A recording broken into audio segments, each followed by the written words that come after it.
Hello there. What if Han Solo and Chewbacca were the chosen ones? Well, I'm gonna start right after like in the start of episode 6, when Han Solo gets freed from the carbonite and Leia kills Jabba the Hutt and they escape from Jabba. This is gonna be right after that.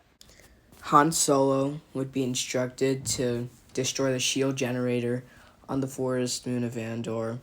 Or Vendor, sorry. Not Andor, that's a name of person of Endor. And Han Solo says no because he knows that he's probably the best pilot. I mean, Luke is, but then after Luke, Han Solo and Chewbacca are the best. And Admiral Akbar takes notice of this and says, "You may," but he says Lando Calrissian has to come. Han Solo is a little annoyed. He doesn't fully trust Lando after what he did, but he accepts because Lando is an old friend. Luke volunteers to come, and Admiral Akbar says, "Okay, Leia and her team must destroy the shield generator on Endor." When Han, Luke, and Chewie go, Vader senses their presence, and he senses Luke's, and he tells them to let them come. So they deactivate the shield generator, and Han Solo is like, "This is easy," but there's a tractor beam pulling them in, like in A New Hope, so they couldn't shoot it. Luke's like, "Vader's here. He senses my presence. I should not have come." Han Solo's like, "This is all your imagination, kid," and he said, "We have to prepare for a fight." Luke knows he has to confront the Emperor and kill him. As soon as they board, they see a ton of stormtroopers, and their blasters are on stun. Luke knows that they're trying to capture him, and they fail. The stormtroopers fail. Of course, it's Luke Skywalker. He has a lightsaber, and they're stormtroopers. They can't aim. Anyway, Luke says he has some matters to attend to. Han Solo says me and Chewie are coming. Luke says no, it's too dangerous. At this moment, Han and Chewie realize that he has to go confront the Emperor and Vader. And Han Solo's like, "We're definitely coming. We're not letting you go alone." Luke tried to convince them, but there was no convincing Han. He was too arrogant, and he would not let go of Luke. He cared too much, and so did Chewie. And they said, "We're coming, whether you like it or not." Luke said, "All right." Han, Luke, and Chewie all went, but they had to fight several waves of stormtroopers. And it was a little tough, but they managed to fight them off. And they made it to the throne room.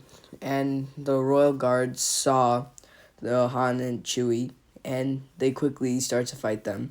Chewbacca was too powerful, though. He quickly wiped out every single one of them by ripping their arms off, even though Palpatine hired them, and he personally saw to their training. As soon as they walked in, Sidious was shocked. He didn't expect to see these two smugglers. As soon as they walked in, he was like, "Ah, young Skywalker, you brought your friends, I see." And then he electrocuted them, and he's like, "Join me, and your friends will live." Luke Skywalker was like, "I'll never join you." And soon Vader came, and he's like, "It is your destiny." Luke wanted to turn his father back, so he's like, "Father, I sense the good in you. What would my mom say?" Even though he knew that he didn't have a mother, even though he didn't know his mother, he knew it was worth a shot. He didn't know what to do, really. This got Vader thinking, what would Padme do? Want him to kill their kid? No, Vader tried so hard to keep his wife and his children alive, but he could not do this. As soon as Luke said those words, he turned to Palpatine, but the two of them were not a match. Soon, Han Solo and Chewbacca woke up.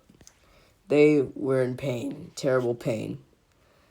And, because they never felt Force lightning, of course they felt terrible pain.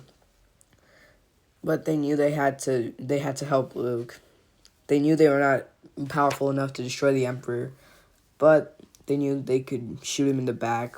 But the Emperor would always be prepared they knew that he was very powerful based on the lightning. Palpatine was fast, very fast. Vader could barely handle him because Vader was so slow, his cybernetics and all. But he could still hold because he was using the Force just to walk and all that stuff. Sidious told Vader to come back, and he said, Luke, he said, young Skywalker, you must join or die. Luke said, I'll die before I join you. And he's like, if that's what you wish. And then he cut off Luke's leg. And Vader quickly ran to his son. And and because of that, it left Vader open, and Sidious was about to stab him. But Han Solo shot Sidious in the back. Sidious was in pain, but he knew he could stand it. Before he could turn around, though, Chewie had a more powerful gun. He shot Palpatine, and they kept shooting him, and Palpatine fell and died. And don't you dare ask me, what about the cloning thing? Let's just say the sequels are not canon in this timeline. I just wish that they weren't canon at all. And I wish the Acolyte wasn't canon. But anyway, the Acolyte sucks. But anyway, they helped Luke back on the ship. And they jumped to light speed. And Vader would have to answer for his crimes. But his son, Luke, helped him. And he vouched for Vader. And the Vader was pardoned. And Han Solo and Chewbacca brought peace. They killed the Emperor, the most powerful being in the galaxy. They weren't exactly the chosen ones, but they defeated the most powerful being in the galaxy. And that's it for today.